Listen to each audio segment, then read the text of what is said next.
Halo semuanya, selamat datang kembali di kelas online Hello Motion Academy bersama saya Gatot Pamungkas.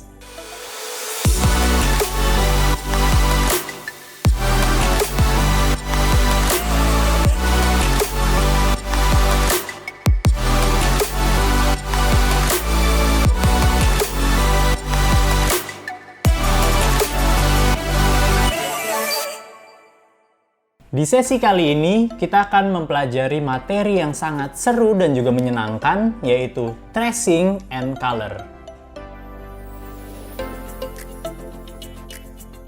Apa itu tracing? Jadi, jika kalian ingat, pada sesi awal kita sudah membahas tentang gambar dengan basis bitmap, di mana gambar tersebut memiliki kekurangan. Jika diperbesar, maka akan menurunkan kualitas gambarnya, tidak terkecuali logo sederhana sekalipun. Jadi, tracing adalah proses di mana kita merubah format bitmap menjadi vektor, sehingga kita dapat leluasa memperbesar gambar tersebut sesuai dengan kebutuhan kita. Bahkan dengan proses tracing, memungkinkan kita juga untuk merubah warnanya sesuai dengan kebutuhan kita.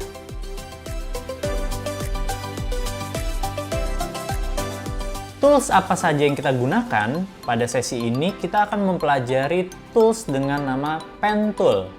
Pen Tool memiliki beberapa teman-teman lainnya, yaitu Add Anchor Point Tool, Delete Anchor Point Tool, dan juga Convert Anchor Point Tool. Untuk mempelajari Pen Tool lebih dalam, pada dasarnya kita harus belajar untuk membuat 4 jenis pad umum menggunakan Pen Tool. Pada sesi sebelumnya kita sudah pernah membuat kotak menggunakan rectangle. Namun di kali ini kita akan membuat kotak secara manual menggunakan Pen Tool.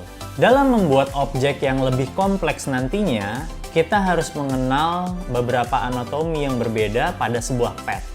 Jika pada sesi awal kemarin kita sudah mengetahui tentang anchor dan juga pad, di sesi kali ini kita akan mengenal fitur handle, di mana handle ini akan muncul pada garis-garis yang melengkung. Dan fungsi dari handle ini adalah mengatur posisi atau arah dari kelengkungan pad yang kita buat. Dan setelah kita mempelajari tentang tracing, kita juga akan belajar untuk memberikan warna. Dalam membuat karya desain, seringkali kita menemukan kesulitan atau dibingungkan dengan pemilihan paduan warna yang tepat. Apalagi untuk pemula. Padahal pemilihan warna ini krusial untuk menentukan nilai estetika sebuah karya. Namun, Adobe Illustrator membantu kita untuk menentukan warna apa yang tepat yang dapat kita aplikasikan di materi desain kita. Contohnya pada panel. Di Adobe Illustrator, kita dapat memunculkan color guide yang berfungsi untuk tuntunan kita dalam memilih warna yang padu untuk kesatuan desain kita. Dan yang lebih menarik lagi, pada panel kita juga dapat memunculkan color library, di mana ini berfungsi sebagai palet atau koleksi warna yang padu dan sangat beragam. Dan color library dapat disesuaikan dengan kebutuhan kita. Selain fitur yang sudah disediakan oleh Adobe Illustrator, kita juga dapat mencari referensi maupun inspirasi melalui website-website yang beredar di internet. Contohnya, Adobe Color, Design Sheets, Canva, dan lain sebagainya.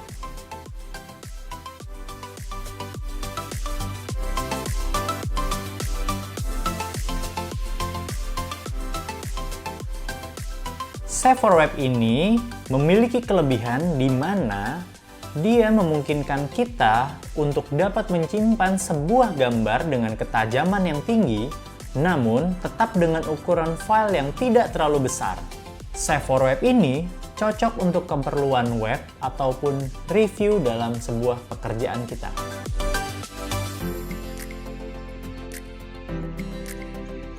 Pada latihan di sesi ini, saya menggunakan dokumen print dengan size A4, namun kalian tidak perlu mempermasalahkan color mode apa yang kalian gunakan. Boleh CMYK ataupun RGB. Karena nanti di akhir kita akan mengekspor gambar ini menggunakan Savoir Web. Jadi, desain yang kalian buat walaupun CMYK akan tetap berubah menjadi RGB. Pen Tool memiliki icon dengan bentuk pena atau shortcutnya adalah P. Jadi jika kalian tidak menemukannya, cukup klik saja huruf P pada keyboard kalian. Seperti yang sudah saya bahas tadi, pen tool memiliki teman-teman lainnya. Jika kita klik tahan sedikit lebih lama, akan muncul pilihan lain di bawahnya, ada Add Anchor Point Tool, ada Delete Anchor Point Tool, ataupun Anchor Point Tool. Atau biasa juga disebut dengan Convert Anchor Point Tool. Saat kita baru belajar menggunakan pen tool, saya sarankan kalian untuk tidak menggunakan fill pada objek kalian. Jadi, pada bagian control panel di atas, pada pemilihan warna fill, kita pilih warna yang paling kiri atau kotak none. Jadi di sini kita dapat tidak menggunakan warna apapun untuk fill-nya. Jika kita memperhatikan lebih detail pada pen tool tersebut, pada gambar icon pena di sebelahnya akan ada tanda bintang. Tanda bintang ini memiliki arti di mana pen tool ini sama sekali belum digunakan. Dan ketika saya klik sekali, otomatis akan muncul anchor atau titik baru. Lalu ketika kita gerakkan pen tool kita, akan muncul garis berwarna biru yang disebut dengan pad. Saya akan membuat kotak menggunakan pen tool secara manual satu persatu titiknya. Titik pertama sudah kita buat, kemudian titik kedua cukup kita klik saja untuk memunculkan anchor point-nya. Titik ketiga cukup kita klik saja, kemudian ke atas untuk membuat titik keempat. Dan terakhir, kita akan menutup garis ini dengan cara kita kembalikan ke titik awal tadi, sehingga akan muncul tanda lingkaran di sebelah icon pena kita. Itu menandakan itulah titik awalnya. Jadi yang perlu kalian perhatikan adalah dalam membuat garis lurus, kalian cukup klik, klik, dan klik saja, jangan menahan klik kalian. Jenis pad umum berikutnya yang akan kita pelajari adalah membuat garis lengkung, namun dengan hanya 3 titik saja. Jadi, saya sarankan pada saat mempelajari pen tool ini, pada titik pertama cukup klik 1 kali saja, jangan klik tahan apapun. Jadi di awal ini, titik awal saya akan cukup klik saja. Perbedaannya, pada saat ingin membuat garis lengkung, di titik kedua kita klik tahan untuk memunculkan handle. Handle ini berfungsi untuk melengkungkan pad yang sudah kita buat. Handle ini seperti jungkat-jungkit, saling terhubung antara handle yang kiri dengan handle yang kanan. Jika saya tarik handle yang kanan ini ke atas, otomatis handle yang kiri ke bawah dan padnya jadi melengkung ke bawah. Jika sudah, kita dapat lepas mouse kita. Otomatis, pad yang sudah kita buat tadi memiliki stroke berwarna hitam. Disinilah kita bisa melihat perbedaan dari garis pad dengan garis handle. Walaupun warnanya sama-sama berwarna biru, namun pada garis pad akan memunculkan stroke. Selanjutnya, pada titik ketiga ini sudah dapat kita lihat garis padnya sudah melengkung. Ini disebabkan oleh handle yang sudah kita buat pada titik sebelumnya.